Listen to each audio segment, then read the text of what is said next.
We're in the kitchen this morning learning how to make a tasty treat that also gives back to our community at the same time. Emily Kim from the Pastry Project is back with us. Thank you for being here. Thanks for having us. We always love being in this kitchen. Oh, well, we love cookies, dessert, all of it, so very excited for a sweet treat. Walk me through the Pastry Project and the mission. Yeah, so our mission is to make baking accessible for everyone.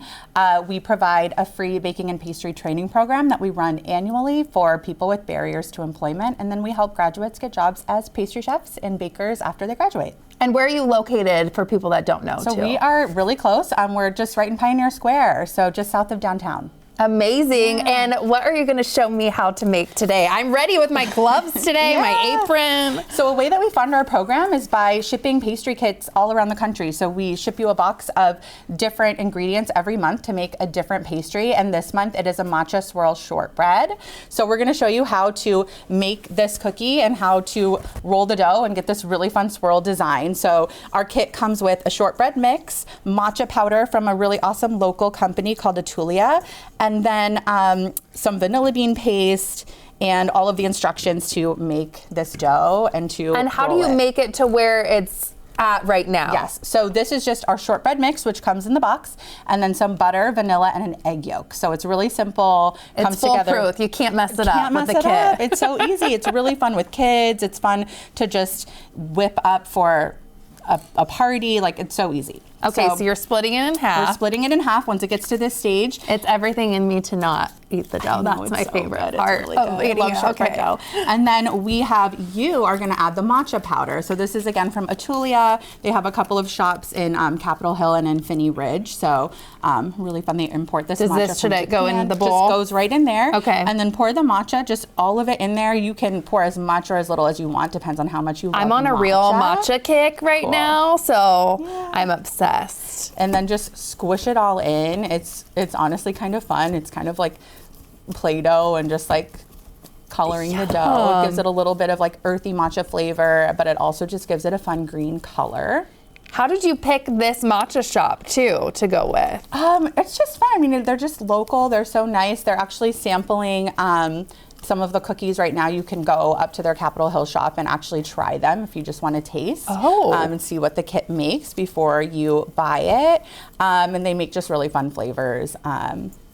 Delicious. Yeah. And is the kit every month then like different than you're always changing for different flavors? So different every month. We try to change it up. So it might be a cookie, it might be a bread, it might be something savory. We try to like give a really good variety of things. Yum. Okay, I think I'm smelling the matcha too. It's delicious. And now I understand where the gloves had to I know, I didn't want you to get too messy. At first I was like, no, I'm fine. I get it, okay. So then divide that into 5 even pieces, as even as you can get them. Just like little balls? Yes. Okay. 2, 3, 4. And then I'm gonna show you this really simple like stack and roll method. Please. So put one of them on the bottom. We're gonna squish, kind of just lightly squish another matcha on top of that, and we'll just kind of alternate. Oh.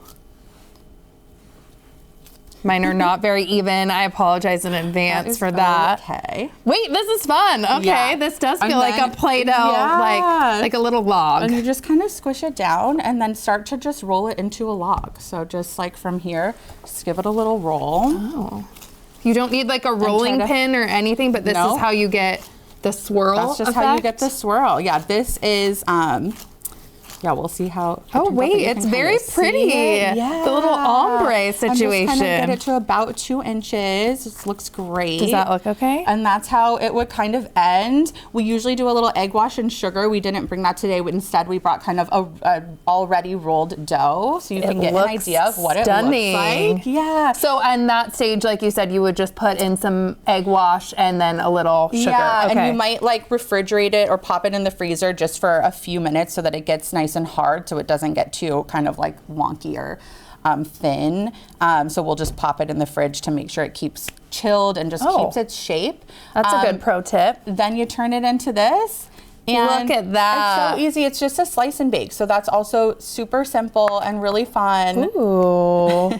Yum. Is this one of your favorite recipes? I mean, you probably can't choose. I There's always so say, many every month I'm like, this is one of my favorites. So I would say that this month, but I actually think it's true. Like, I've seen so many people make them with their kids. They say it just turns out so well. It's so easy. It's not messy. I mean, the matcha can get a little messy, but all for a good cause too. Yeah. And I see we have some finished ones. So how long would this bake when you get to this stage here? So these bake for about 15 minutes at 350. Oh. They turn out like this. They don't spread too much, so you can leave them close together. And it's just such a fun, simple Look at that design. cookie. Yeah, and if you don't like matcha by any chance, you don't have to add it. You can add food coloring. You can add just another flavoring if you want. So you can kind of make these whatever you want them to be. Oh my gosh. While I'm tasting this, you have students that are graduating right now. So walk me through what's happening right now. So students go through about a 5.5-month training with us,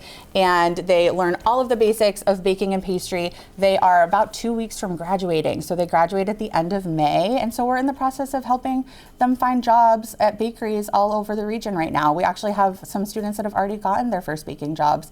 We have them kind of start applying like before they graduate, just so that we're still working with them on a weekly basis, and it's really exciting. How does that feel to have help the food community in this way and so many students over the years? It feels so great, and honestly the food community here is amazing, and it feels good to also be kind of helping out the businesses and sending really awesome, dedicated, excited, passionate pastry chefs to all those bakeries and grocery stores that have baking departments and dessert shops. We have all kinds of hiring partners, and it's just been so awesome. So we all just kind of work together and we support each other, and it's been amazing.